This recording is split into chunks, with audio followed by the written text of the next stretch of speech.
本节目由高活营养好奶源、地球宝宝超爱喝的美素佳儿冠名播出。本节目由爆梗有实力、深睡来助力的喜临门赞助播出。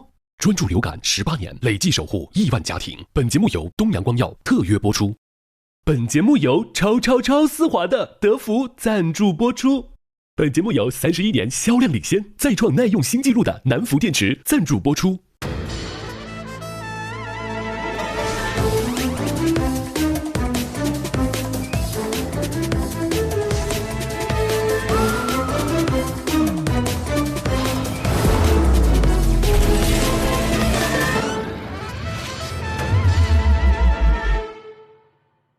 本节目由高活营养好奶源、地球宝宝超爱喝的美素佳儿冠名播出。本节目由爆梗有实力、深睡能量满格的喜临门赞助播出。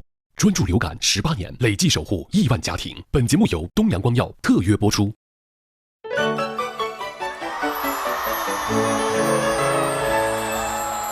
下面让我们欢迎火星情报局副局长登场。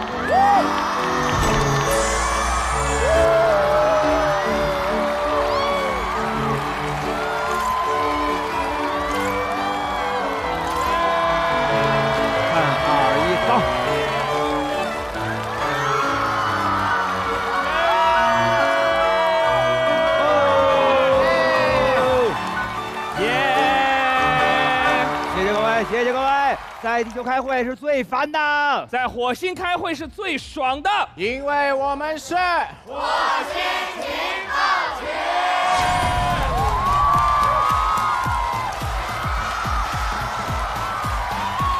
哇，好热闹啊！感谢地球友好单位优酷的大力支持了。是的，本期火星会议呢开到了第4期了，第4期了，如胶似漆嘛，是不是？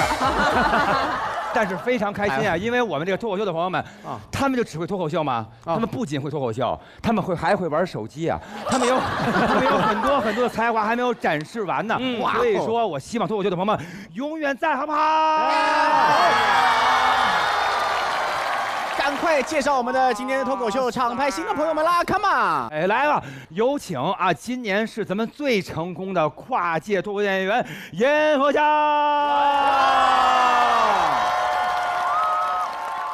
大家好，我是严和祥，我今年打卡了很多喜剧综艺，我今年终于打到火星来了，谢谢大家。那我想问一下，你今天来是作为脱口秀演员呢，还是相声演员？我今天是作为脱口秀演员，但我后面会代表相声演员再来一次。哎呦，你看，厂牌来了，厂牌来了，德云社厂牌，德云社要来了，哇！咱们这儿一般第2次半价啊！咱们已经穷到这种地步了是吗？所以就是期待德云社厂牌的到来，好不好？好，再次欢迎杨老师。好，行，那我们火星厂牌这一次呢也是啊，哎呀，吊锤啊，吊锤，吊锤，吊锤，哎。我们火星厂牌快要撑不住了，是不是？没事，我觉得就是没关系。我们火星厂牌还是之前那些人哈，哎，这些都是之前路过火星的，所以今天要继续加油，好不好？好。本期火星在场的每位特工都必须提一个，我发现要有梗又要好玩，还要有意义了。观众投票选出我们最后的王牌特工。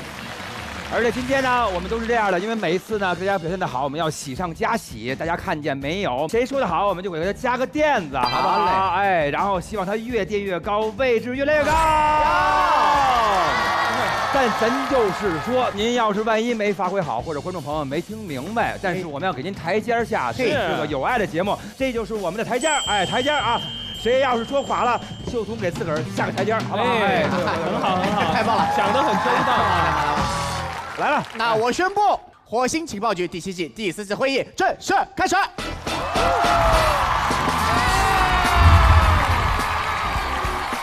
嘿，按照我们的惯例，今天第一个提案的，如果没猜错的话，又是我们的刘维副局长。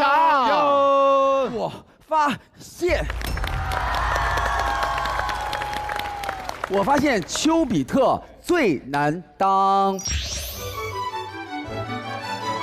丘比特大家都当过吗？没有，我们是人。哎，其实介绍对象这件事儿是非常复杂的，有的时候你喜欢，对方不见得喜欢，但是有的时候吧，对方喜欢，你不一定喜欢啊。那还介绍他干嘛？但是我就是一个非常称职的丘比特。天啊！其实我之前录过一个节目，叫做最美的时光。当时那个节目里有吴尊带着爸爸，然后我带着妈妈，还有那个郭碧婷带着爸爸，还有向佐带着向太。为什么不说向佐带着妈妈？为什么？因为他的妈妈很有名，向太，向太。那吴尊的爸爸是尊吧？尊吧，但是那个时候呢，郭碧婷和向佐两个人还没有走到一起哦，因为大家都知道我呢一向都是妇女之友，所以我一去了之后就占据了郭碧婷的心，郭碧婷就爱跟我玩，然后每天都跟我唠嗑掏心窝，然后呢我也没有觉得这件事有什么，直到有一天我发现向太每次对别人笑，但是他一看到我的时候他就会，就是每次向太看到别人都是那种9块9上车，没有。但是向太每次看到我了之后，刘维来了，然后向太就会，哎呀，哦，我知道了，他怕你跟郭宗林，没必要跟郭宗林吧？他怕你跟郭碧婷，他怕你跟郭碧婷在一起，对，他得多没眼力见呀！我告诉你，向太就是因为太清楚了，因为吴尊结婚了。我在这个节目里是唯一一个黄金单身汉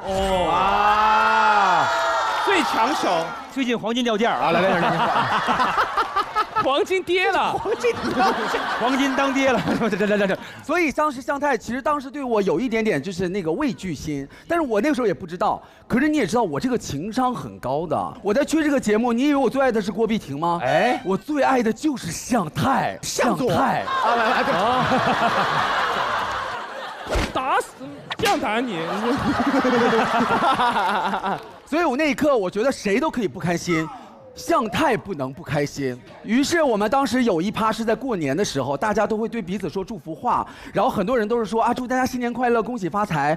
只有我当时想了一招，我直接就对向佐和向太说：新年好，我希望我的佐哥可以找到自己的真爱，我希望向太可以找到自己的儿媳妇儿，我也希望我可以早日多一个嫂子。原来这段姻缘是你撮合的，真的是我撮合的。哇哦！当时向太就觉得我是一个完全就是没有威胁性，而且很爱我。然后当时向太就把我纳入麾下。哦，那不错，就让我认她当干妈。然后从此我就有另外一个名字叫向维。所以说，我觉得感情当中啊，就是应该怎么样呢？轻轻碰，慢慢浓。哎。这个名字，轻轻碰，慢慢浓。我听起来像首歌啊。我发现，刘维11月28号全平台会发一首新歌，叫做《轻轻碰，慢慢浓》。一定的，一定会听。好听。哇，好开心啊！老薛有没有帮人当丘比特的时候？我们小时候在留学的时候嘛，因为我跟一个也是上海的男孩子，两个人住在一个屋子里，一个屋子里，这个很难说吗？一个屋子，是在一个屋子，反正房间不是很大的。然后还有一个男孩子也是上海人，然后呢，我就给他介绍女朋友了啊。对，同时那个时候还有一个中国的女生，然后我觉得他们俩很搭，然后我就撮合他们俩在一起啊。但是我忘了一件很重要的事情就是我们大家都是留学生，我们彼此都没有地方住的。如果他们两个在一起的话，我去哪里？然后搞笑了，因为我介绍的嘛，那个女生就住进来房间是同一个房间，然后就变成呢，我们这个房间是3个床，就挤一挤可以挤进去，然后空间已经很小了，然后中间只有一个床头柜，3个床就这样平铺了，对吧？像那种青旅那种感觉。对，但是我们不可能再有多的钱去外面住，不可能了。他们俩就睡在中间。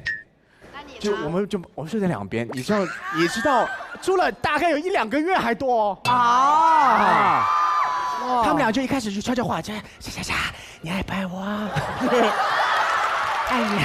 爱你，要不然咱们明天去买个帘子吧。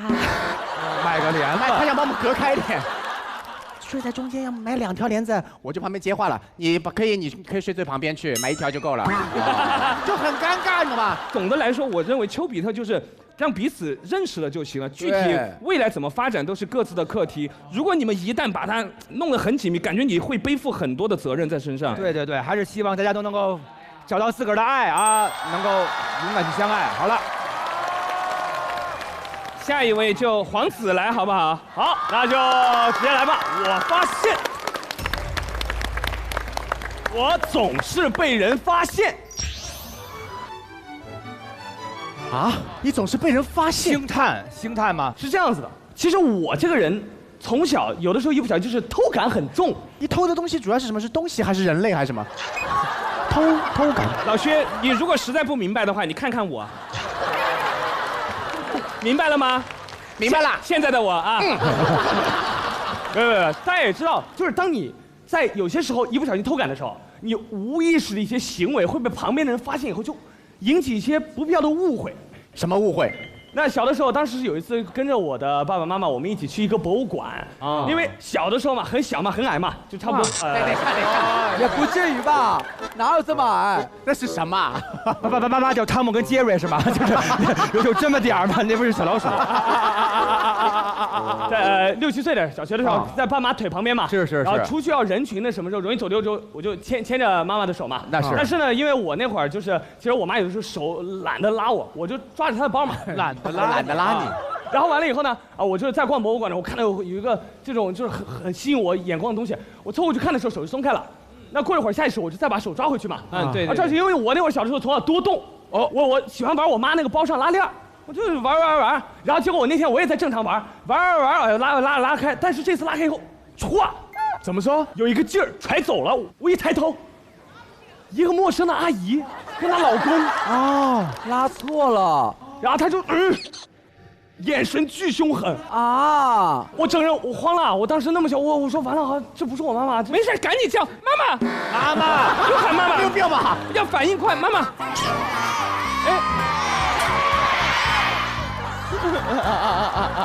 哎，他们的反应更快哈，他们反应太快了。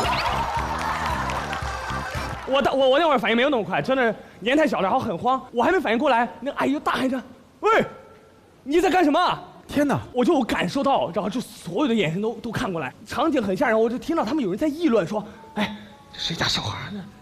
这么小偷东西，那是撒娇的。”当时天哪！我一下我就陷入了一个特别紧张，然后就是鬼鬼祟祟、偷感很重的样子。然后那会儿，假设我要解释，我说是这样的，叔叔阿姨。我和我的父亲母亲角度再高一点，也很矮。今日来到博物馆，我呢在看这个博物馆的同时，看到一个很精致的东西，我凑了上去看，然后回过来，我以为拉的是我妈妈的包。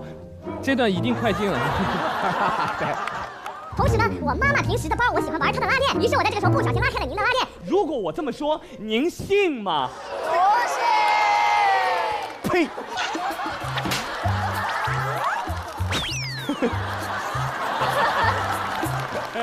真的，我要是这么说完，我感觉他马上就是一个耳朵，小骗子，反应还挺快。太紧张了，太慌了，于是我做了一个很错误的决定。什么决定？因为下意识，其实我就想离开那，我就转身我就跑了。跑了？你在博物馆边跑边推文物，砰！最后家里赔了800多万。有毛病啊！没有必要，他很矮，他够不到。但我只是这么一跑，我的行为看起来真的像是一个小偷，对，做贼心虚，对，确实有这种，就被误会了嘛。那所以说，然后我接下来这一跑啊，就跑了10几年，来到了我的大学时光。等一下，这个转折，等一下，这个转折。但我问一下，那从博物馆回来，跟爸爸妈妈也没有再联系上？没有再联系过，丢了是不？失联？有联系。但我到现在一直记得这个画面。好认真的回答，有联系。完了以后回来，然后就上大学。那我相信有一件事大家可能比较有共鸣。什么共鸣？就是你们呢在一家超市买的水，然后你带到另一个超市去，你是不是担心人家会以为？对吧？对，是。其实不是担心人家，你内心会有一种感觉，哎呦，你不要误会我。没错，这个感觉有的。是的，我一般先喝半瓶，进去之前还柜台那个店员还这样。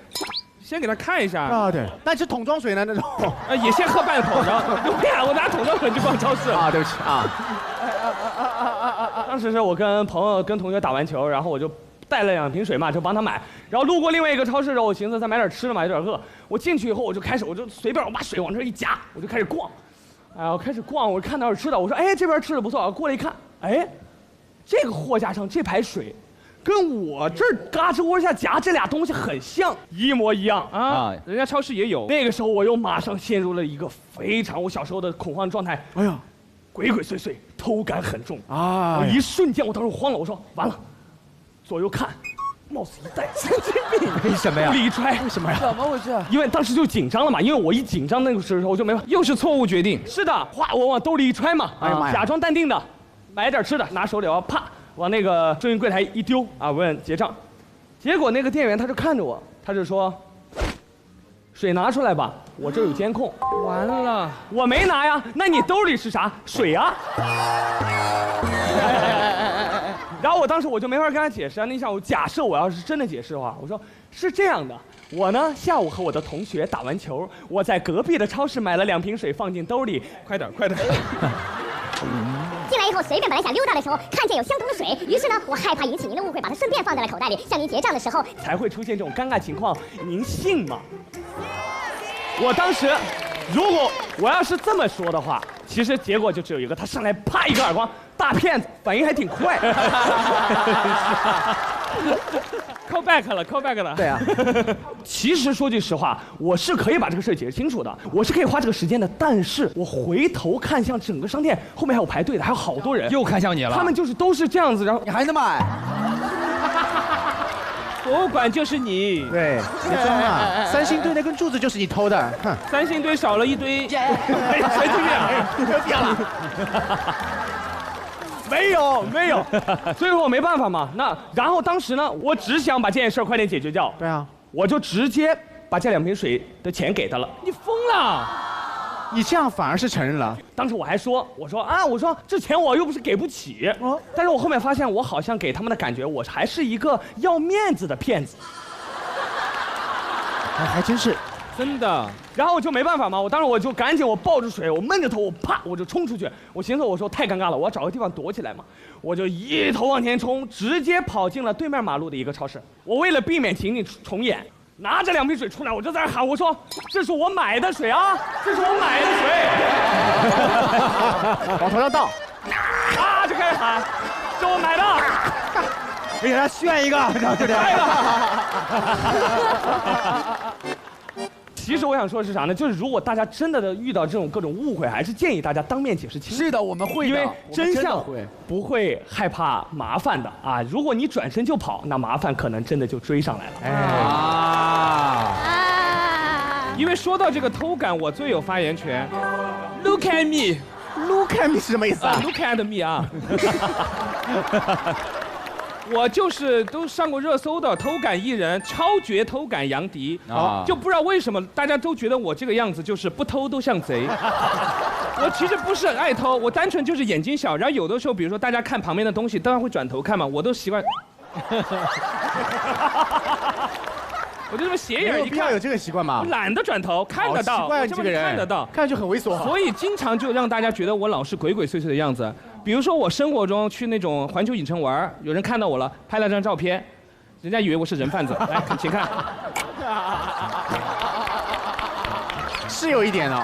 旁边牵着是我的外甥，主要是你的眼神，你总是斜眼看人。哎，我又没有转头，我就直接斜眼看。我就觉得生活中可能是没有做妆造什么的，但是工作中大家也觉得我偷感非常重。先给大家看张照片，超绝的氛围感，两个人感觉拍那种电影的画面，结果真正的原图是我被 P 掉了，你们看一下原图。你看这很像一个赶不上的助理。对，哎，你像是要去把他的拉链拉开。对，对，当时在楼上拍这张照片的那种粉丝啊，都说有人偷手机，小心！非常像我在跟踪他们。我跟你讲，身正不怕影子斜。虽然我长得这么偷，长得有这么有偷感，但是我真的没偷，我就不怕他们说。对，他说我就当笑话讲。因为你们讲的其实不是偷，有很多时候是一种误会的感觉。对，是我小时候去那个泳池，这是大误会。我人生中第一次挨一个嘴巴，就是那个泳池，因为我不会游泳，然后我们家人告诉我带一个那个游泳镜，然后这样不就是能在底下瞎看吗？就是这样。等会儿，你到底是？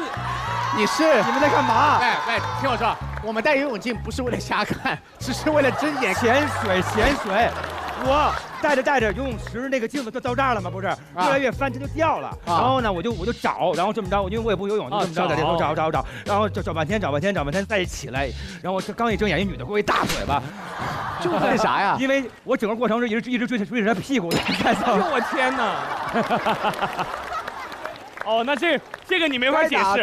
你这个时候你就要给他说，请问您相信吗？我呢是在找我的泳镜。对啊！哎呦喂，所以说有时候误会，对不对啊？我平时生活中偷感特别重，就是反正不属于你。为什么呢？因为平时我们出去玩的时候，其实会有很多个像艺人的小朋友都不想被拍到的人一起出去带小朋友玩，因为小朋友很喜欢玩那种充气的那种大城堡里面很大的那种，对吧？对。然后我们爸爸妈妈那几个4、5个人，大概都是口罩帽子什么都戴好。就像忍者一样在旁边看着。哇！你们复仇者联盟。然后有的小朋友不是玩一半嘛看到我眼睛以后，对吧？我还害怕他会认出我，因为有很多其他小朋友嘛，我就会对他。因为小朋友就会跑嘛，但是旁边的那个保安就会觉得我们很奇怪，想偷小孩，以为我们是要偷小孩的。只要那个保安过来看，你们4个人干什么？他们要近距离一看以后，我们4个人对吧？我就不说谁了，我们就3。哎呀，哇，更想偷的！赶紧每个人到每个位置去。好了，1号爸爸，1号爸爸，你先看着他们啊，今天没问题啊。哎呀，我被盯了，3号爸爸上。好，被盯了。4号妈妈，你去2楼，往下看啊，看好安全吧。哇，你儿子踢我一脚，儿子，好，你死定了。就大概这个感觉，就平时我们偷感也会很重。哎呀。好了，聊这么久偷感，我觉得总而言之，不要真的偷都没事儿，因为我觉得偷感是一个很有趣的词儿，因为大家有的时候把一个人的表情啊、一些肢体啊，当你不知道怎么形容的时候，反而说哎偷感，一下子玩感特别十足，对，很好玩。好嘞，行，第3个提案就是我们的新嘉宾严鹤翔先生来了。我发现，我跟他正相反，我发现。我需要被人发现。还需要被人发现？我需要被发现，是因为我说了20多年的相声，但有时候做节目的时候，我需要别人发现我是个相声演员。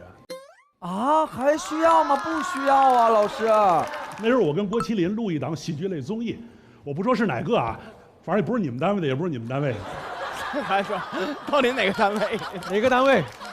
这个综艺我今天终于能吐槽，太缺德了哎呦喂，就是这个喜剧综艺的导演，他外行到什么程度你知道吧？他认为相声这门艺术，逗哏的是主演，捧哏的是助演和群演。所以在那个节目的那个大厅啊，挂着主演的照片，比如说挂着郭麒麟，然后挂着岳云鹏，然后并没有我跟孙越。上面写着司机啊。这我一般都不挂司机，你要理解人是主办单位。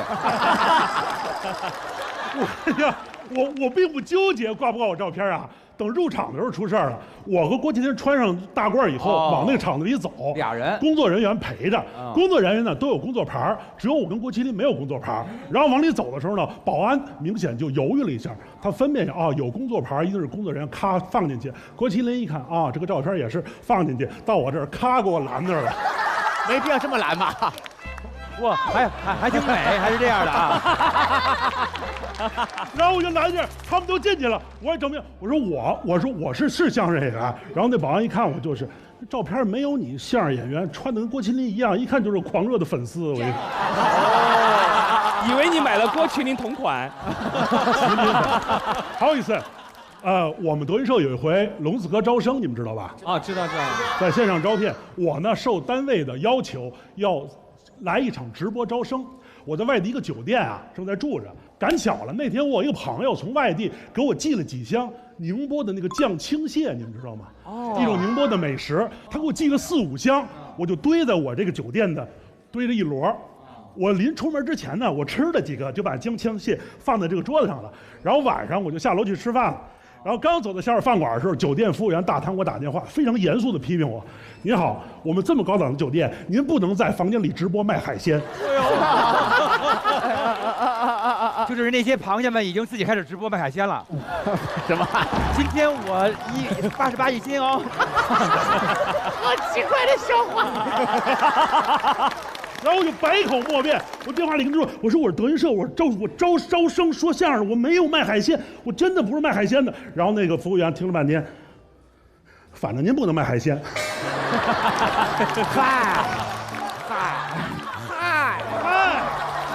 嗨，您说说，嗨，您说说，别挨骂了这。然后我通过这个发现，其实当年吧，你没有被发现的时候，你可能有一点小情绪，到后来你就发现，其实别人发不发现你不重要，只要你能愿意发现你自己就可以。哦，厉害厉害厉害，棒棒棒！这我给一个，来，厉害，必须得给您一个，您就在这儿坐着，您刚来，就这意思。哎呦我天啊！对对，哎，我补一个行吗？王子红凡补一个，来，谢谢，欢迎来，坐下啊。我没挡你们吧？您就坐在那儿，后边观众打你脑袋，挡我。哎，之前我去录那个，有一阵我跟我们那个阎鹤祥录吐槽大会，然后关系挺好的，特别熟，老见面一块儿弄。紧接着后来我就要去录那个《极限挑战》，我最开始不认识十团的那个严浩翔，对。然后最神的是在于人跟我说说那酒店好多门口好多人等着严浩翔，严浩翔，我以为等着阎鹤祥，我说阎鹤祥跟我一块上完节目，他咋这么火呀？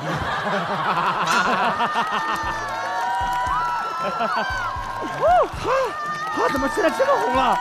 哎，是不是？我说郭麒麟也没有这么多人等着呀。然后，说到粉丝多，不得不提黄子弘凡。出道多年，我发现我的知名度还是一般啊。好。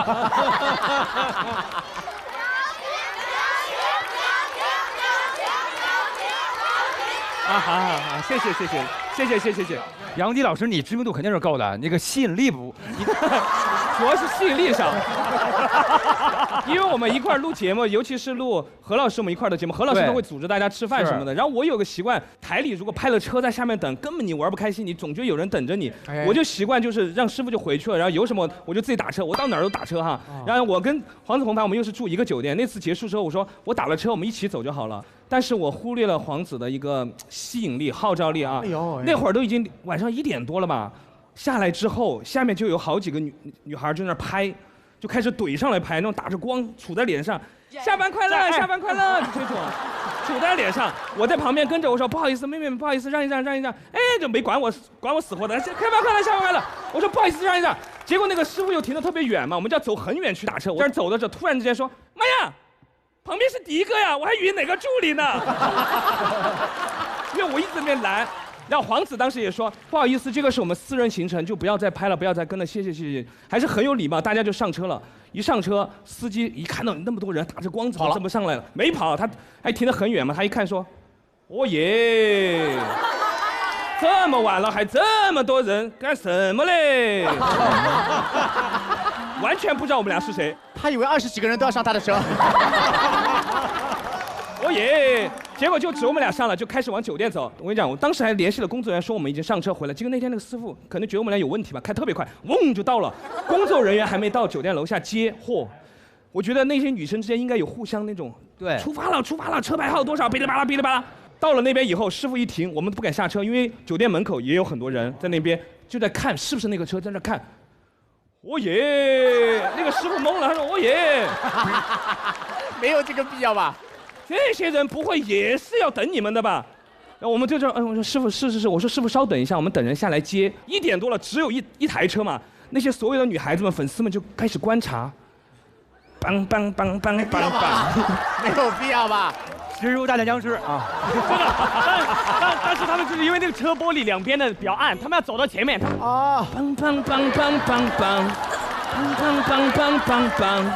我也死很久了吧？看就是有骚乱不太好嘛，我说皇子，要不要现在我们俩就开门直接冲，一个冲就行了。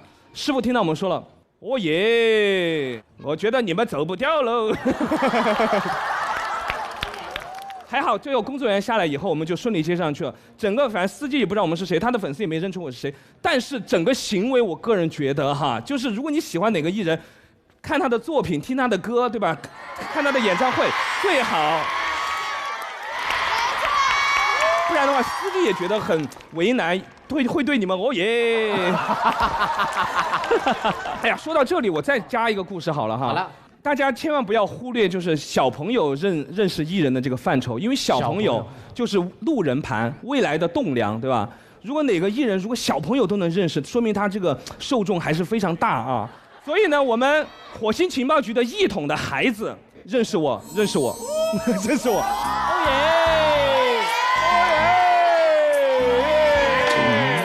我就顺势一问，我说：“哎，你认识薛之谦吗？”那小弟说不认识，哪个班的？哎呀，哪个班的？他以为我问他同学。我也。终于在10岁的小朋友那儿赢了一把啊！注意要打通一统这方面啊。哎，苏木子，你也有是吗？我是这样，我前段时间正好去那个有一个路演在沈阳啊，然后去沈阳那个早市嘛，不是很有名，沈阳那个早市。然后呢很冷那天，我就穿了那个军大衣啊，然后裹了一个毛线帽，然后一个剧组的人一帮人浩浩荡荡就过去了，然后呢特别的热闹。然后呢一进去的时候，远处就直接有一个人向我招手，就特别热情啊。没有必要每一个人的气质都跟你一样吧？没有，就我以为认出来了，很热情，然后一路逛了半个小时以后，我就感觉到他一直在旁边，就很开心。哇，有忠实粉丝了。对啊，我包成这个样子还能认出来。最后他鼓起勇气过来说：“新仔老师特别喜欢你。”新仔啊，少爷和我那个。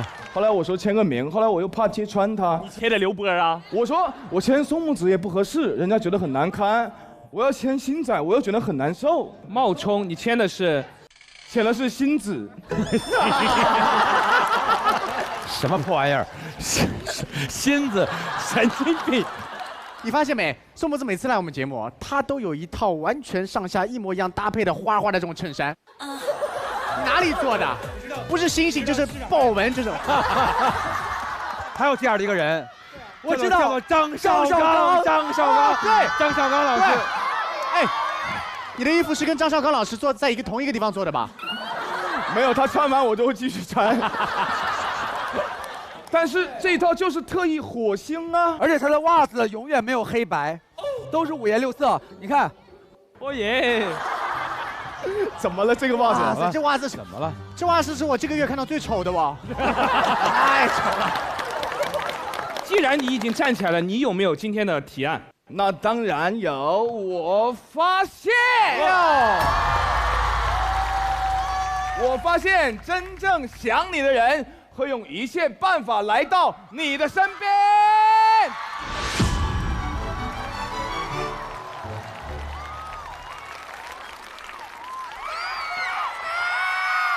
这个要夺冠了，应该。所以现在你们想去谁的身边？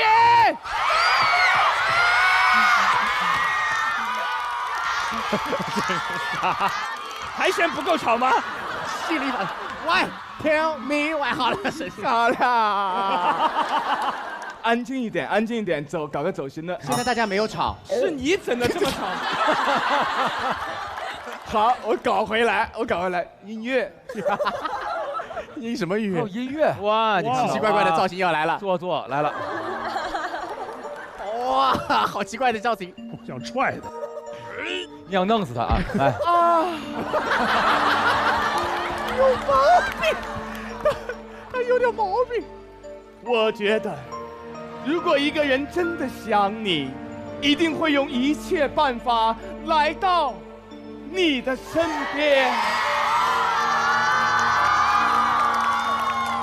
那时距离就不是距离，无论千里万里一样可以。那时阻碍就不是阻碍，无论山里海里也可以。山里海里太难了吧？只要你在那里，一切都可以。什么玩意儿？来，蓝精灵啊！一切都可以。没有必要吧？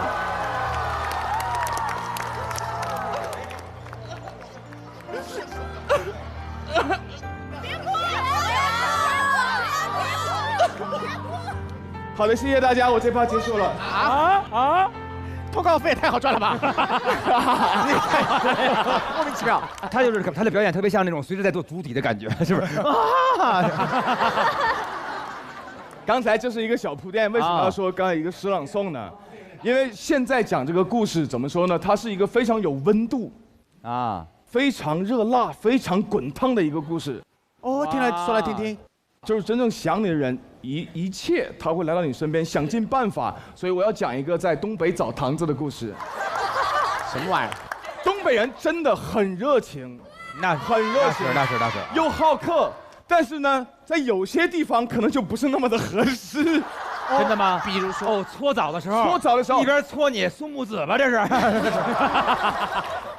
因为那个时候，东北澡堂洗澡，大家都是一丝不挂的。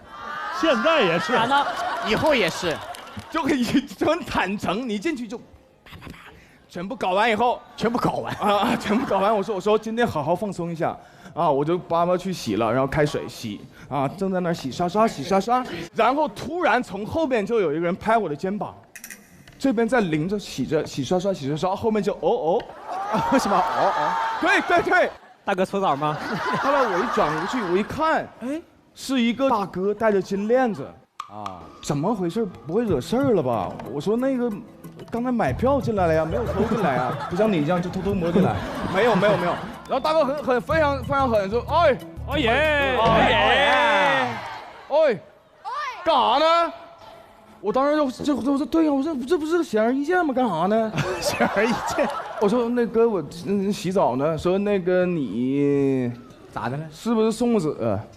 然后我说，我这挺吓人的，真的，我这挺吓人的。这一辈子我第一次不想当宋子，在人最脆弱的时候打招呼。对，水都忘关了，那个一边聊着一边眼睛睁开，我应该是哥。然后他说你宋子好，那个什么那个特别喜欢你哦，老弟啊，能不能跟你脱个毛？说能不能跟你合个影？等一下，我在这边搞成这个样子，他说能不能合个影？我说现在可能有点不太合适，哥，对吧？他说可能是有点不太合适，那等你洗干净的吧。然后我说得泡一下，不能白来，对吧？感受一下那浴池泡温泉一样，是吧？然后呢，我就挑了一个角落里边，对呀，那个人少，但你感觉到有一双眼睛一直在盯着你啊。就是你知道他没有走，但呢，他又假装他说他不是很在意你。就是你比如说迪哥，我跟你对视啊。哎，好，我是你是不是？啊，对，我在这泡着哈。你刚出来。哎，大哥，又。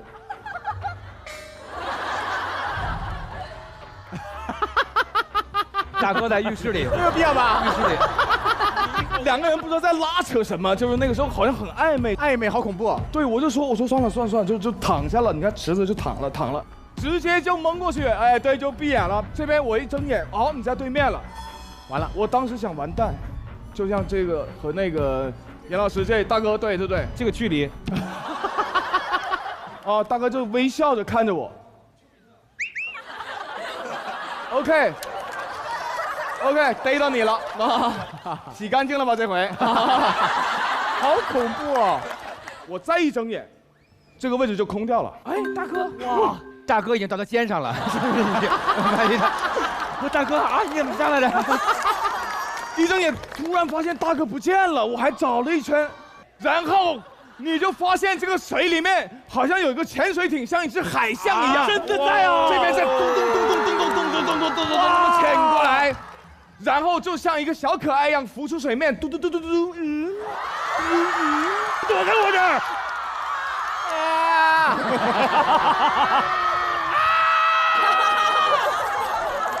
大哥真的是潜水过来了，潜过来，他还怕打扰我，他潜水过来，他都已经打扰成这样了，还怕打扰你？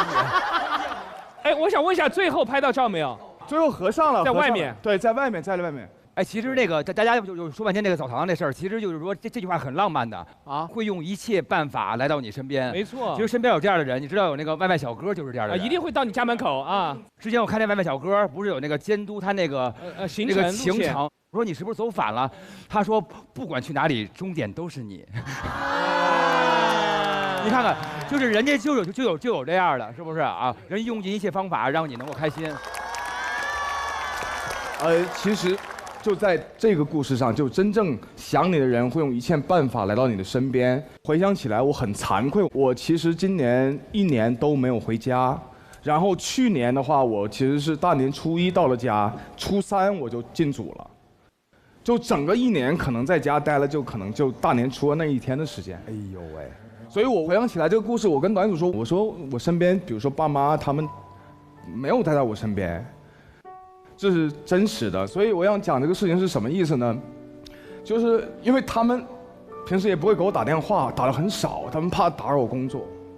就是父母会有这样，你在忙吧，我不会打扰你工作，但是他们就定时的不会，就是随时会寄好多吃的来，广西的特产螺蛳粉啊，然后还有很多什么绿豆糕啊，应季的一些什么都会寄过来，所以就是他们不在我身边，他们会用很多其他的方式，所以我借此机会，我想跟他们说一声对不起，我今年一定会早回家的。好嘞。然后我也希望大家也要早点回家。爱你的人有可能现在不在你的身边，但他们永远会在家里等你。早点回家，好不好？好。那我们今天就录到这里，大家回家了，好不好？好了，明天再见，拜拜。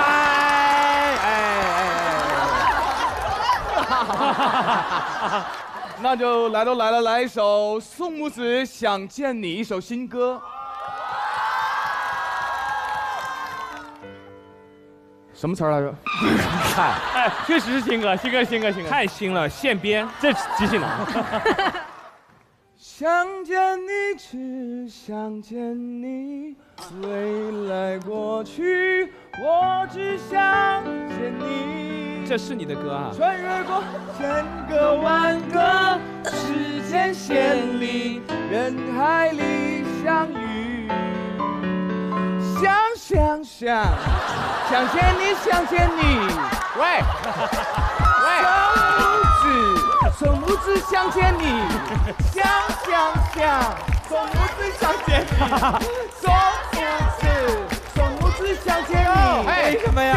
想见你，想见你，想见你。Hello， 从不知想见你。Bang。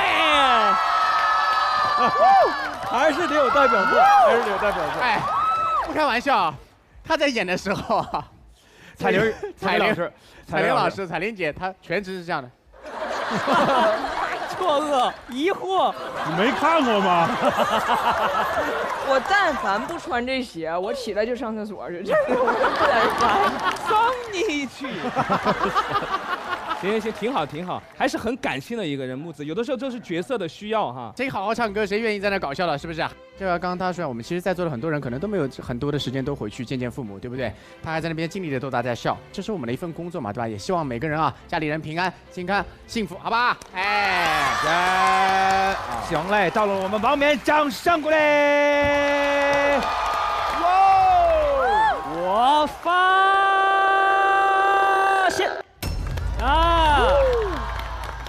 我发现绝大部分父母无法接受孩子长大。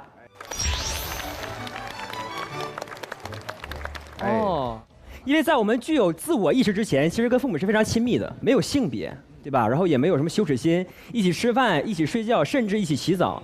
那当你逐渐长大了之后，你就想要隐私，想要自己的空间，那这个时候父母就会有些落差。我3年级之前不需要什么自我空间，我可以跟父母用同一套餐具，用同一个碗筷杯子。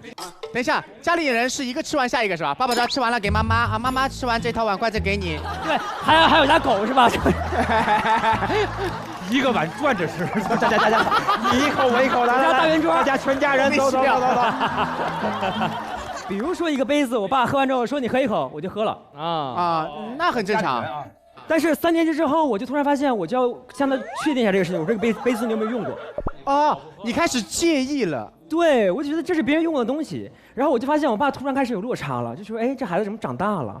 然后他就企图教育我，你小时候吃饭都是我嚼碎了吐给你才吃的。哎呦喂，燕窝。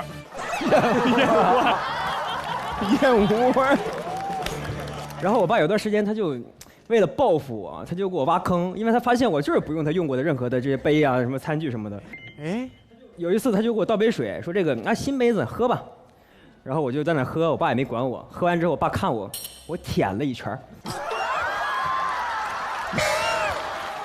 我爸是真这么说，但他未必这么做。他就是为了恶心我嘛，就是觉得我俩这么亲，你为什么不能用我用的东西？是你亲爸还是认的义父那种？我亲生父亲。然后上了初中之后，我的自我意识又有点升级了。我那个时候就开始要求我上厕所要锁门就小的时候，比如说你在这上厕所，然后你妈进来拖地，你爸洗个脸，很正常，很正常，对不对？对。但突然有一天，我就发现我就上不出来了，就因为你很难接受，你在这上厕所，你妈进来就抬个腿。没有，亲爱的，对，等一下，没有必要在上厕所里。而且家里是蹲坑还得抬腿。对啊。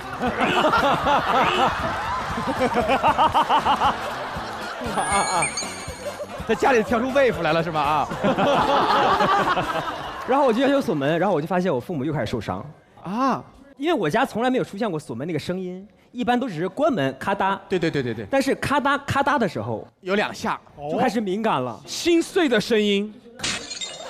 所以我那段时间我上厕所在家里面就跟做贼一样，因为我不想上那么新嘛，我要不然等着他们睡觉了我去上要不然我要把那个2声咔嗒合并成一个声音，就是你要把着门把手，把着门锁，咔嗒。好细节。后来家里就改成了玻璃门哈，那个厕所。锁门想锁锁不住，看到你了在那儿。不是，厕所开始安监控了，直播还打赏呢。神经病。或者你还有一个办法，你就让他猜是单数还是双数，咔嗒以后咔嗒咔嗒咔嗒咔嗒咔嗒咔嗒咔嗒，哎，锁了没锁？也很酷。这个好聪明啊，这个好聪明，这招是好使的。但是锁了门之后，其实上的虽然有安全感啊，但是很急。因为你很害怕爸妈这时候想推门进来就又受伤，我就很在乎他们的情绪。对，就上厕所就感觉像偷厕所一样，就是。然后上了高中开始，我就开始抵触爸妈碰我的贴身的衣裤。会吗？会，但是就是你知道母亲的手很快吗？手有多快？就是还没脱起来就洗干净了。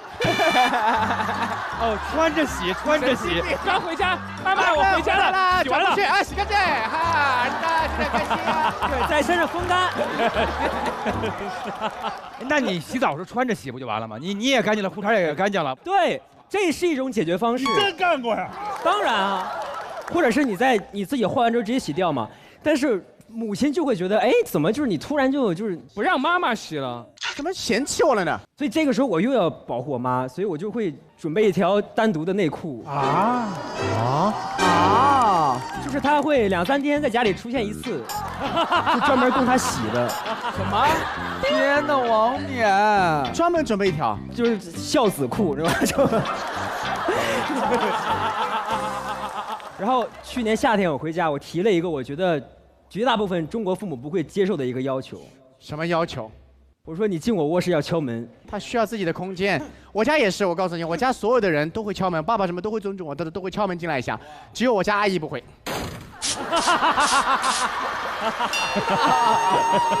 疯了，天天疯了已经。然后我妈就又很难过，她就说怎么现在你就回家就还得敲门？但我就说妈，我其实挺不方便的，万一我就是没穿衣服，你进来我就很羞耻。后来我妈就开始想办法跟我对抗，她就治我，治你。对，就是她进门敲门嘛，她接受嘛，但是她会阴阳我。怎么说？就是王冕老师是这么敲门吗？王冕老师，可以进了吗？哇，刺你。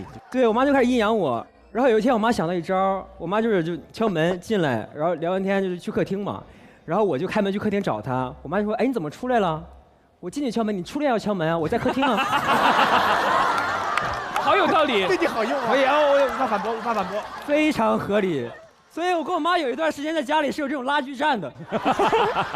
其实我高中的时候也给家里说过，就进房间要敲门，总觉得就不方便嘛，就想有点自己的隐私。我还贴在家门上，进门前先敲门，没必要吧？真的，我妈真的会敲，棒棒。你说他敲没敲？他敲了。对，有道理。比原来还吓人。对，先棒棒两下的，妈。就原来直接吓一下，现在吓2下。其实我是可以理解的，就是他们是没法接受长大，但是有的时候呢，我也确实需要些空间。其实它是一个像一个游戏的过程，就是其实我也没有伤害他们，他们也没有伤害我。然后通过这些沟通的过程呢，就是好像又挺有趣的这种博弈。但是妈进门真的要敲门。故事很精彩，我先给个垫子啊！来，快，来，请坐，请坐。来，我妈妈做过一件我人生中唯一一次我能记住的尴尬，就有一次我在颁奖晚会结束了之后，然后呢一个电梯里全是艺人，然后我妈呢打电话有一个特点，就是你接她电话呀，她怎么聊都是免提的效果，因为她说话声特别大，儿子，她就冷。而且电梯本来就近，对，我就拿起来，我说，哎呦，我妈怎么了？你也挺大声，妈，我说妈怎么了？然后电梯里一堆人啊，我妈说你出差半个多月，裤衩带个没有？哎呀，请问您如何作答？我说妈妈穿王冕的，穿王冕的还行。没说让我妈洗就行。对。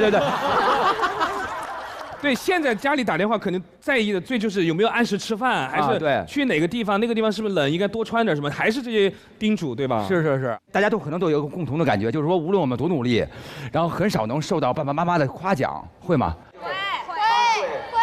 会吧，会有一点点，然后你会特别努力的想让他夸你，然后他就是不夸你，但是他平时是非常爱你的，他给你洗裤衩儿。你知道他无限的爱你，但是他就不夸你。是。他前一阵我看了一个书上面写的那个感觉，我觉得特别对，就是其实我们一直在以我们期待的方式让他爱咱们，但是咱们从来没有想过，其实他在用他的方式在爱咱们。这样一个道理，我就觉得两个人即使无法理解，但是都以自个儿的方式在爱着对方，才是真正的爱。是的。谢谢各位，好。那接下来呢，咱们要下一个话题了，咱们有请我们的欧阳弟弟。到了我们发挥的时候了，欧阳弟弟一来，我们就可以冲了。纯金这鼻环，说这个吃这个看不出谁是大吗？这故事快结束了，敲门，记得鼻孔只有一个，我就这样，我靠一个呼吸。有人疯了。好，请讲。好了。我发现，每个欧阳家只能有一个欧阳。哇，看起来像你本人了，快点。上一期呢，我讲的是《与欧阳家同行》第1季第1期公主妮妮，今天我要讲的是《与欧阳家同行》第1季第2期 Drama King。Drama King， 我爸。Why？ 其实我觉得我爸是一个非常疯狂，然后很戏精又很爱讲道理的一个人。他以前其实是一个演员，他有演过琼瑶阿姨的戏，虽然我没看过，我年纪很小。其实你也可以看回放的，你看一下会怎么样？按说应该家里头电视播的只有这些东西啊，因为家里的电视都被公主妮妮控制了，只有一个电视啊，这么。因为他每天都在跟我们演戏，所以我觉得我已经看够了。我上一期有说到，我是一个很叛逆的一个小孩。我爸爸有很多规矩，不可以打耳洞，不可以抽烟，不可以喝8+1，对吧？那当然不可以啊，大哥，干嘛打耳洞抽烟像话吗？违法了。他干嘛了，爸？我都6岁了。神经病啊！我是应该的。他从小给我们的规矩啊是这样子，但是呢。因为我很叛逆，所以我就第一个打破这个打耳洞的规矩，我就先打了。所以呢，妮妮和娜娜在我打完之后，他们紧接着就打了。因为可能我姐他们也一直在等我打破这个规矩，因为我是最小的，可能爸爸不会跟我们生气。哇，他们好坏哦！趁虚而入嘛。对，所以当我爸知道这件事情的时候呢，他没有说破口大骂，其实并没有，他给我们演了一场戏。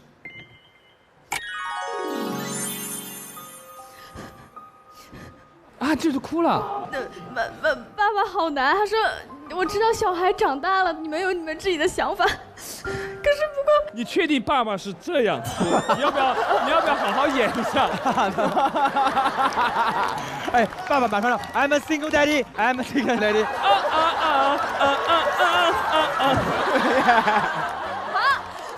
就是反正他就哭了，他就说我也没有什么，说我知道你们长大，你们有你自己的想法，不过我还是很难过，所以我也就是生气，我自己又哭了这样子。所以其实我们3个已经很习惯这个场面，我们就啊没事没事没事。爸爸在家哭都已经习惯了，一天几次？爸爸可能100次没有。爸爸是一个像这么脆弱的人，家里的泡面都是爸爸的眼泪造成的。哎呦，没水龙头。欧阳龙头啊！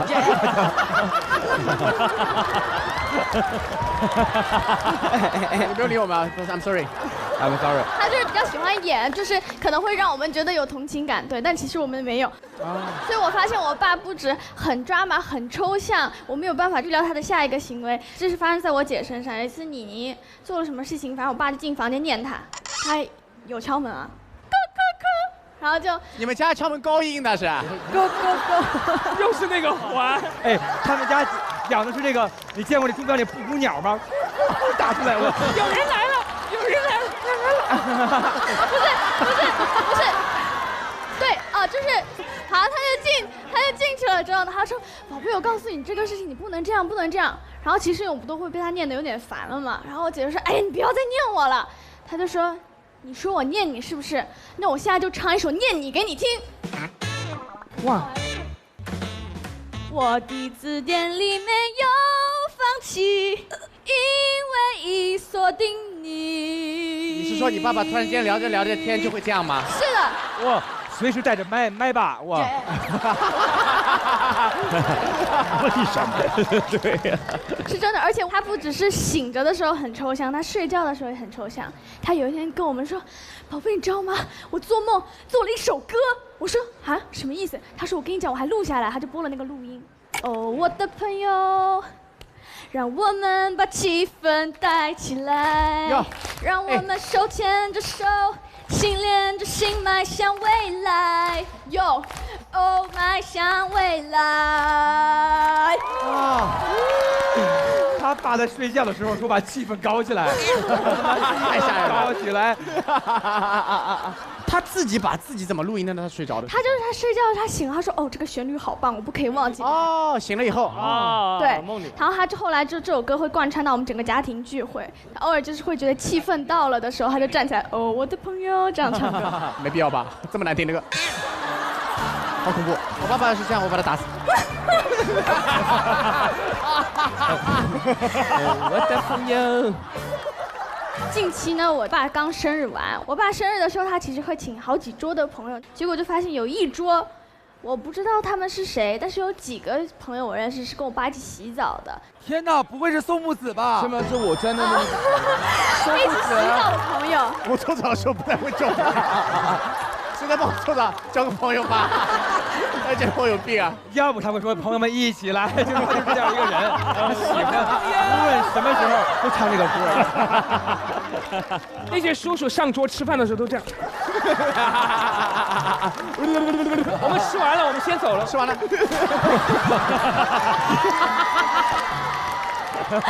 好。虽然我不认识那些叔叔们呢，但那些叔叔们都很知道我是谁，跟我姐姐们是谁，所以就过来跟我们说，哎，你爸都会说啊，我的女儿们好漂亮啊，然后呢，好久都没回来看我了，好久都没跟我一起吃饭了，所以很想他们。你们家都跟开水似的。所以我觉得这也可以证明说，我爸爸是一个无时无刻都非常想念我们，跟朋友聊天都不忘想我们，就算他有时候很 crazy 很 drama， 但是在这边。我觉得有他很幸福的。哇！好棒，好棒，好棒！对，开心果，爸爸是家里开心果，好玩的啊。是。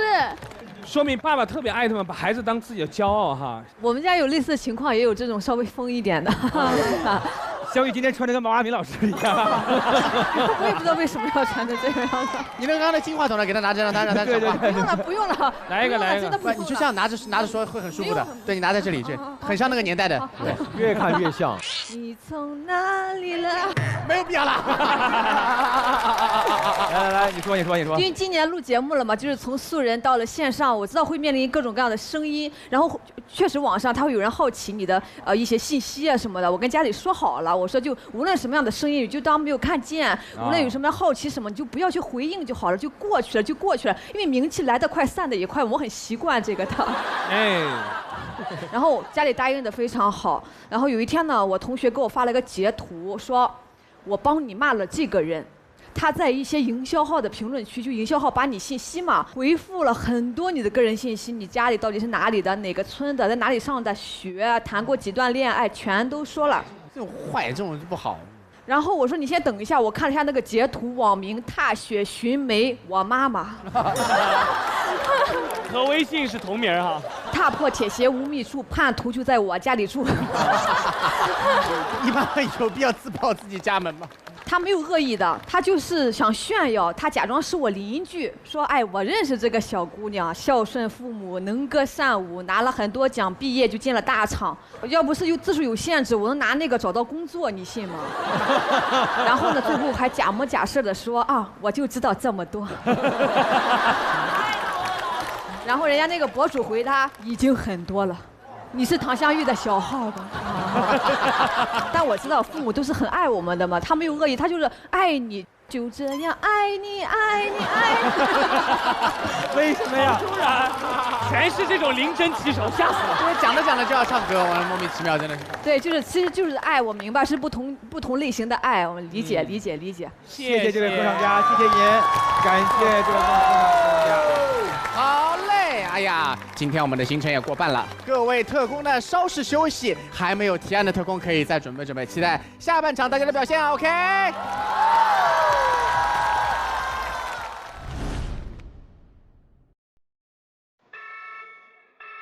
火星特工们请注意，流感来袭，注意防护。最近流感多，我们还是赶紧回家躲一躲吧。别紧张，我刚看了东洋光药防护手册，流感防护第1条，室内环境要多开窗通风。好的，通风。第2条要勤洗手，必须洗。哎，别急，还有第3条，出门在外要记得戴口罩。好，现在就戴。不愧是守护着亿万家庭的健康专家，还真有一套啊。没错，东洋光药18年以来一直深耕流感领域，有了东洋光药助力火星，一起专业守护地球人。本节目由高活营养好奶源地球宝宝超爱喝的美素佳儿冠名播出。本节目由爆梗有实力、深睡能量满格的喜临门赞助播出。专注流感18年，累计守护亿万家庭。本节目由东洋光药特约播出。本节目由超丝滑的德芙赞助播出。